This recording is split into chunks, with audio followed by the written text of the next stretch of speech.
Well, I mean, first of all, there are legal processes that people are entitled to go through. That's how it operates in this country.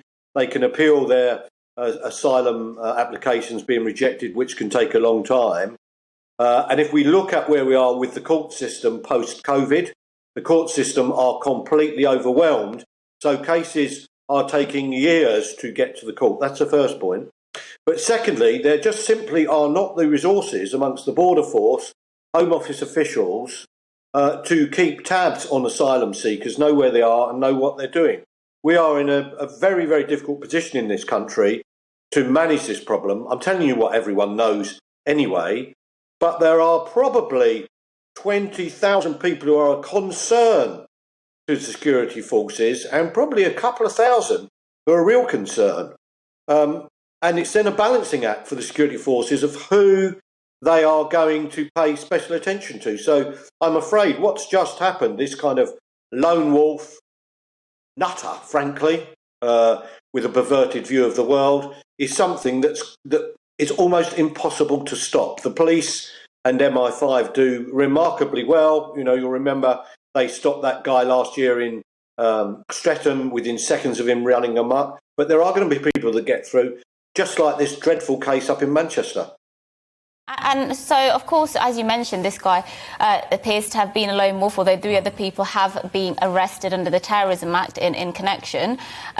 Is this something we kind of have to expect then, that there will be lone wolves? I mean, what can the police do and the security services do in terms of the security threats that they can actually stop? Because it seems to me that this kind of threat, we just have to be, we have to accept that it's going to happen eventually.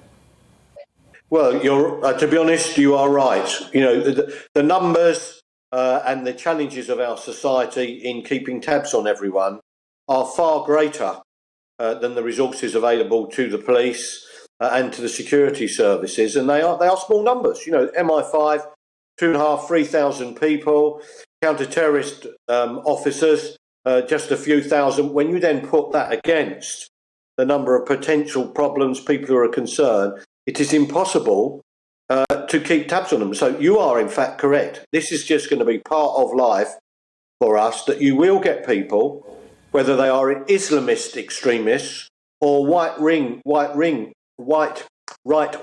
extremists, who are not going to be on the radar, or will be, but there's not the resources to deal with them. And we're going to end up with this, because in this country, we do not arrest people or deport them without due process. That's why we're a democracy. So we are stuck with this, I'm afraid. So the only issues are, how can we be more proactive and get upstream of this?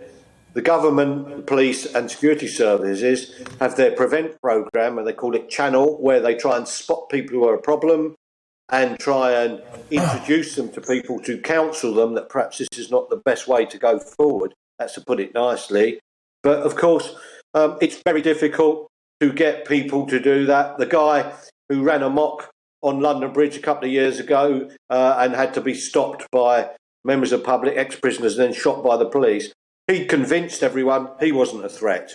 You know, it's a very, very difficult job, and we are fortunate, I would say this, wouldn't I, but we are fortunate that the security services and the police do so well. Okay. I just want to cut in quickly because we're a bit pressed for time. I just want to have one more with you, if that's all right. And you mentioned the word channel there. Let's talk about the actual channel now. And I think my concern is that we're sitting on a bit of a powder keg at the moment, and with these people coming in, you know, record numbers almost weekly, that actually it would only take one of those individuals to commit an attack in this country that will cost lives. And I worry about the social ramifications of that in this nation. How concerned are you about that?